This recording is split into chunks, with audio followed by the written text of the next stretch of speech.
Welcome to She is Resilient, a podcast for women on their healing journeys who are ready to start living their most authentic and empowered lives outside of survival mode. I'm your host, Tatiana, trauma and somatic therapist, as well as a holistic coach, and I'm on a mission to help more women heal their nervous systems. Each week, me and my guests are going to get real and vulnerable about the experiences that led us to becoming the empowered and resilient women we are today. You'll leave this podcast with the skills, knowledge, and inspiration to start creating the life you deserve. Because if another woman can do it, so can you.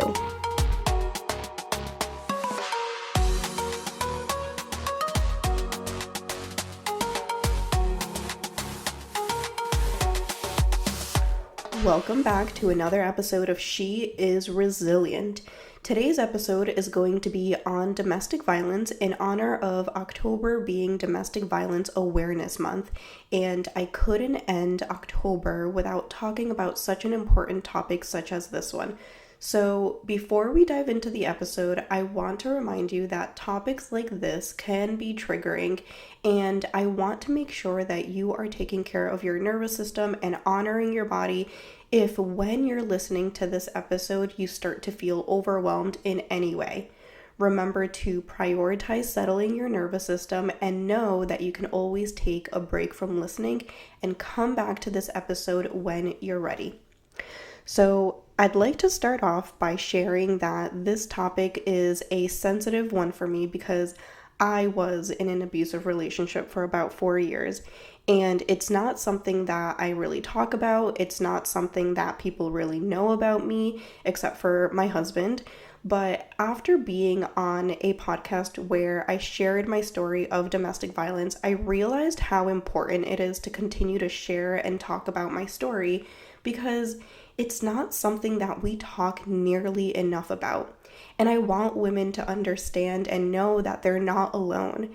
And I think that there can be a lot of shame that comes up to even acknowledge and say, yeah, I've been in a toxic or abusive relationship, right? Like, this is the kind of thing that I kept secret from everyone while I was in the relationship. And I didn't want people to know. I didn't want people to tell me what I already knew, right? Like, I already knew that it was wrong, but leaving a relationship like this is way easier said than done.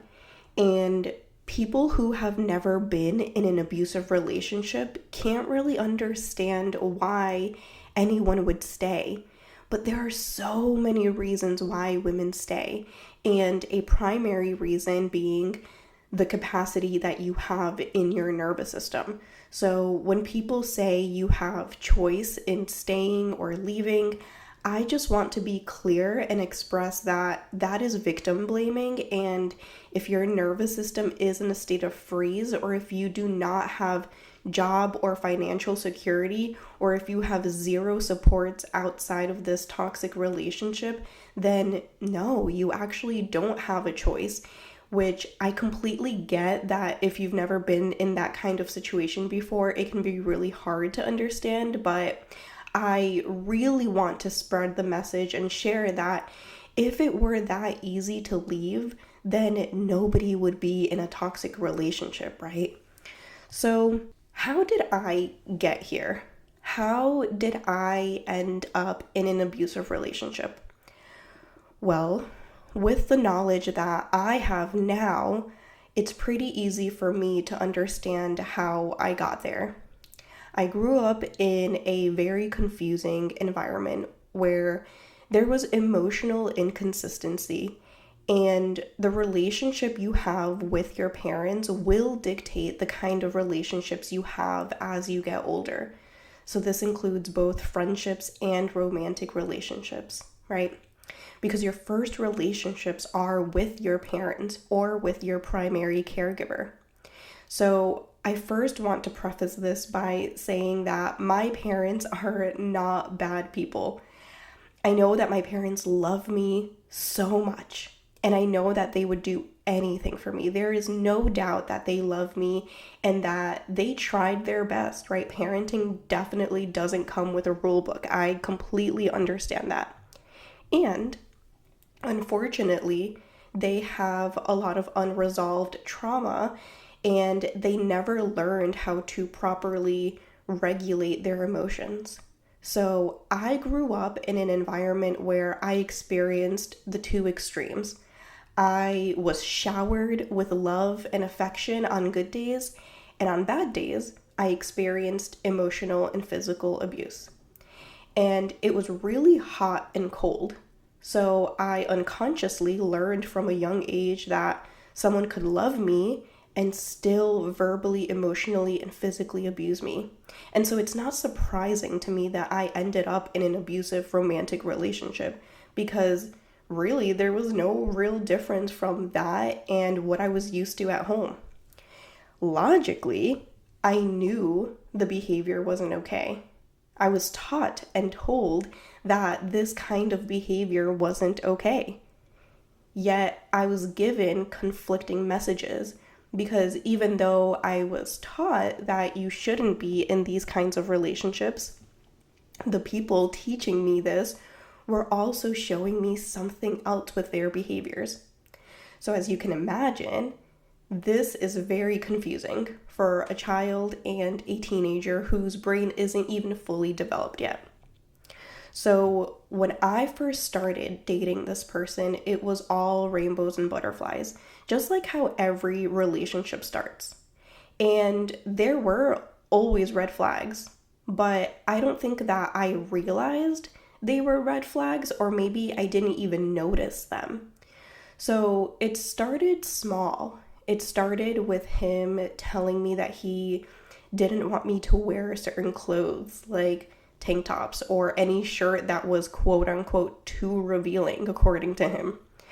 And then it slowly transitioned to manipulation, mental games, emotional abuse. Then it became physical. And then fast forward 4 years later, and before I say this, this is a trigger warning. So 4 years later, I'm in his apartment and he pulls out a knife out of rage.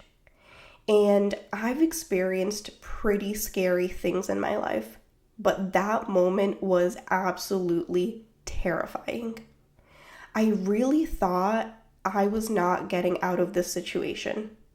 And this was all simply because we had taken a small break, and during that time, I started to meet other people and I became friends with other males. And he saw one of those text messages, and that's how he responded with physical aggression, verbal aggression, and rage.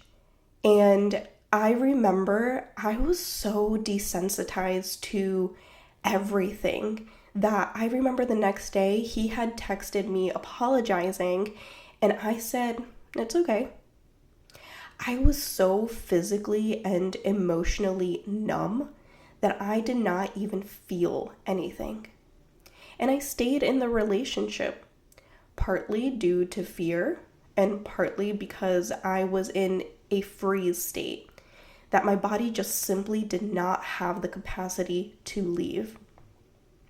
And it wasn't until I went to college that I finally had some physical distance from him because I was living on campus.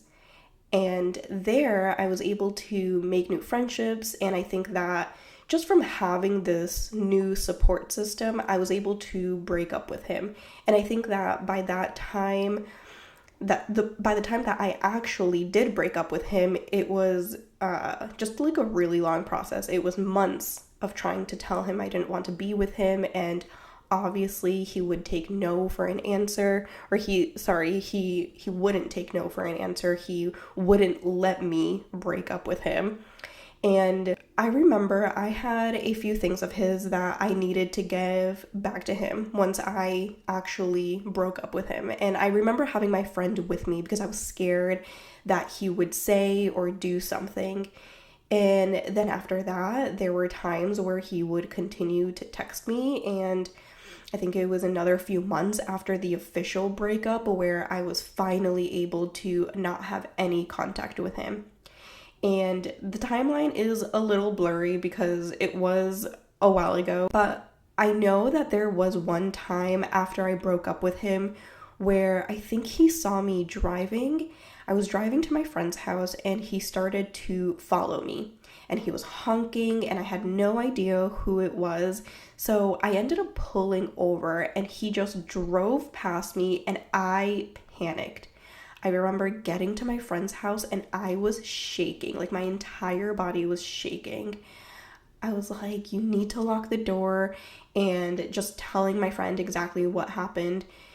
And so, I mean, as you can imagine, it wasn't easy getting out. It was definitely a long process, but once I was out of that relationship, it was a huge weight. It felt like a huge weight had been lifted. I felt so free and happy, and I promised myself that I would never go back to a relationship like that again. And of course, I'm kind of sharing with you some of like the main important moments. I don't want to walk you through every single detail because I don't want this to be something triggering or overwhelming for you to hear. I want this to be for educational and inspirational purposes. So that's why I'm not sharing a lot of the details and walking you through my entire 4-year experience of abuse. I don't think that that would make any sense, and I don't think that it would serve the purpose. So now I am married to the most gentle and loving soul. Marcin, my husband, has truly been a gift in my life, and I always think about how lucky I am to be with him. He knows everything I've been through, and he always reminds me that I'm safe now. And being with him has been so healing for my nervous system because I really didn't know what it was like to be in a healthy relationship. And there were so many times where I would try to sabotage this relationship because I was so used to aggression and being in high stress and chaotic relationships.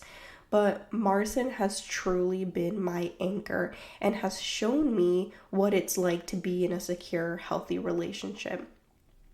The other day, me and Marcin were watching It Ends With Us, the movie about domestic violence.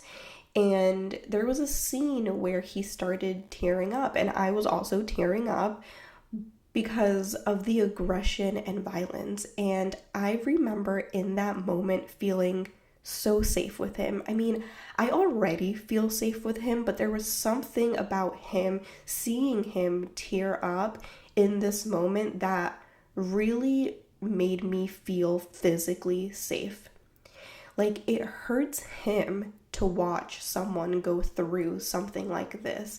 And that is the biggest green flag. So, if you've had scary, toxic, or abusive relationships, I want you to know that there are good men out there. And it is possible to be in a healthy relationship, even if that's not something that you've had in the past. You deserve to be in a healthy relationship with someone who values you and respects you on all levels. And as a therapist, I've worked with so many women who are in toxic relationships and who want to leave but can't get themselves to leave. And the primary things that I work on with them is making sure that they are secure financially, that they have a safe place to live, and creating enough safety in their nervous system to move out of the freeze state and take action. Because when you're in a freeze state, it's really hard to take action. And I just want to reiterate that staying in a toxic relationship is not a choice that someone makes. Nobody chooses to be in a toxic relationship. When you want to leave but you can't, it's because you physically cannot get yourself to leave. So once we move you through the freeze state, then you can go into a state of fight or flight. Now the body has enough anger or adrenaline energy to take action and leave. I hope that makes sense. And I hope that you found this episode helpful. I would love for you to share this episode with someone if it resonated so that we can continue the conversation and spread more awareness. Thank you so much for listening and holding this space, and I will see you in the next episode. Thank you so much for joining me today. If you absolutely loved this episode, I would so appreciate it if you subscribed and left a review on Apple Podcast, or take a screenshot and share this episode on social media. Don't forget to tag me at tatiana.holistic.coach. The more nervous systems we reach, the more generational cycles we break, and the more we contribute to a kinder and safer world. And if you're looking for somatic healing services, send me a DM and I'd love to chat on how I can support you. I'll see you in the next episode.